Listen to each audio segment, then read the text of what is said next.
Things with Wings Productions, with the support of Whimsical Productions and Collected Sounds presents Episode 3 of The Skylark Bell.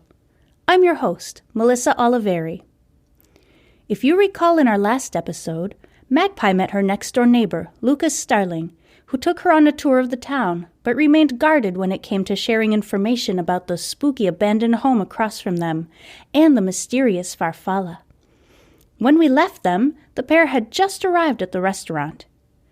In today's episode, we'll continue our adventure with Chapter 3, The Early Bird, where Magpie has an uncomfortable encounter with one of the locals and gets the sinking feeling that earning the trust of the residents of Pocket may not be as easy as she hoped.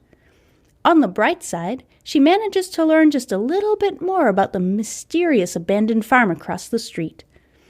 So get comfortable, grab a blanket, a warm drink, and let's get started. Magpie and Lucas have stopped in front of a short walkway. At the end of it lies a quaint building with turquoise siding and a bright hand-painted board that reads The Early Bird in large, bold letters. Magpie notes the open sign in the glass door and heaves a sigh of relief. She was getting nervous that they were going to be late. Magpie and Lucas walk through the door and up to the lunch counter where they each sit on a bright red swiveling stool.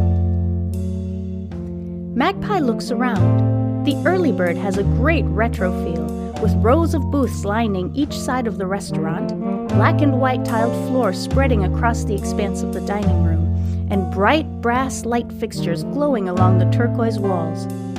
Being in there almost feels like traveling back in time. "What'll you have?" asks a dry, scratchy voice. Magpie turns to see a petite older woman in a white vintage-style waitress uniform, cap and all, staring at her from across the counter. I guess I haven't seen a menu yet," she says politely. The woman looks at Lucas, and with a nod in Magpie's direction says, "She ain't from here, is she?" in a disapproving tone. "Magpie just moved here. She's living in the house next door to mine," says Lucas, meeting the waitress's gaze with steely eyes. The waitress mutters something under her breath and pushes a paper menu across the counter. "We close in 20 minutes, so you're probably going to want to hurry up and choose. And we're out of the meatloaf, just so you know," she adds dryly. I guess just a medium cheese pizza to go, please?" Magpie can barely speak.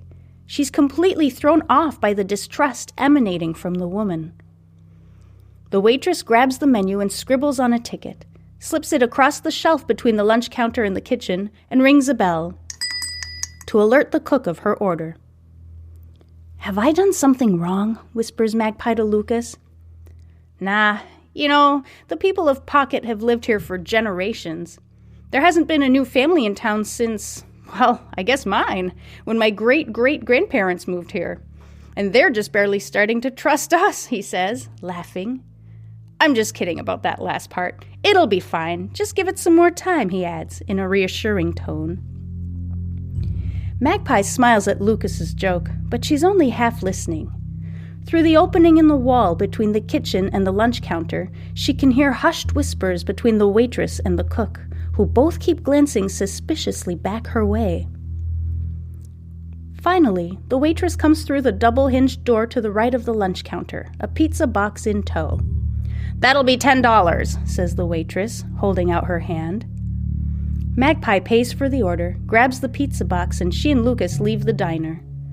The waitress stands behind the glass door, her eyes fixed on Magpie, and flips the sign to "Closed" as the diner's brass light fixtures go dark behind her. It is now sunset, and the sky is quickly getting dark. Magpie and Lucas walk swiftly down the main street toward their homes. As they near the abandoned house, Magpie opens her mouth to ask Lucas if he knows anything about its history. But before she can say a word, a flock of blackbirds lifts out of the grass, startling them. "Whoa, that was weird," says Lucas, his brow furrowed. "You don't usually see birds near Meadow Lane." "Meadow Lane?" inquires Magpie, excited to get a little information about the mysterious house. Yeah, that's what that farm is called. I wasn't kidding, though. You really don't want to go there, he says, in a very serious tone, before continuing down the road at such a fast pace that Magpie can't keep up without jogging. He stops briefly at the bottom of his driveway and turns toward her. Well, enjoy your pizza. Maybe I'll see you tomorrow, he says, his voice trailing off. That would be great, she says. I'd love for you to show me around some more. And around Meadow Lane, she thinks. She waves at him and jogs a little further to her driveway.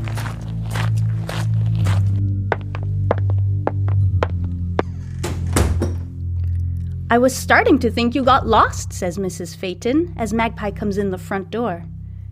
I ran into the boy who lives next door, Lucas. He showed me around town a little bit. Magpie explains without mentioning Meadow Lane or the rude waitress at the diner. I got us a cheese pizza, she adds, triumphantly holding up the pizza box. Great! I managed to dig out some napkins, says her mom, smiling. They sit at the kitchen counter together, surrounded by moving boxes, eating pizza and talking about how they're going to decorate the house and turn it into their home. But at the back of her mind, Magpie can't stop thinking about the mysterious house on Meadow Lane.